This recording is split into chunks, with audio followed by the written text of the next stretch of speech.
السلام علیکم ورحمۃ اللہ وبرکاتہ۔ محترم ناظرین کرام، امید ہے اب بخیر ہوں گے۔ اللہ آپ کو خیر و عافیت سے رکھے۔ ناظرین، آج ہم بات کریں گے ثواب کے متعلق کہ کم وقت میں انسان زیادہ ثواب حاصل کر سکتا ہے، زیادہ نیکیاں کما سکتا ہے۔ روایت کے اندر الگ الگ روایتیں بیان کی جاتی ہے، کہیں 1,24,000 کی، کہیں 20 لاکھ کی۔ تو ترمذی شریف کی روایت ہے، 1 منٹ میں 2 ارب 80 کروڑ کا ثواب ہے۔ سبحان اللہ۔ حضرت تمیم داری رضی اللہ عنہ حضور صلی اللہ علیہ وسلم سے روایت کرتے ہیں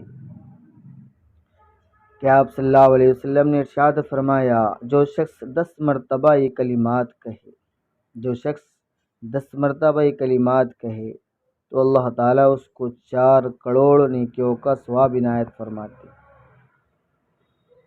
4 کروڑ نیکیوں کا ثواب عنایت فرماتے ہیں۔ تو ہم اس کا حساب رمضان مبارک میں ہر نیکی کا ثواب 70 گنا زیادہ ملتا ہے۔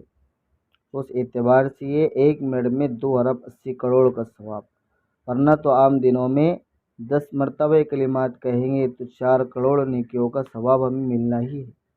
وہ کلمات کیا ہے؟ اشہد ان لا الہ الا اللہ وحدہ لا شریک لہ الہ واحدا احدا صمدا لم يتخذ صاحبۃ ولا ولدا ولم یکن لہ کفوا احد۔ یہ کلمات ہے، اس لیے ہم اس کلمات کو کثرت سے پڑھتے رہیں۔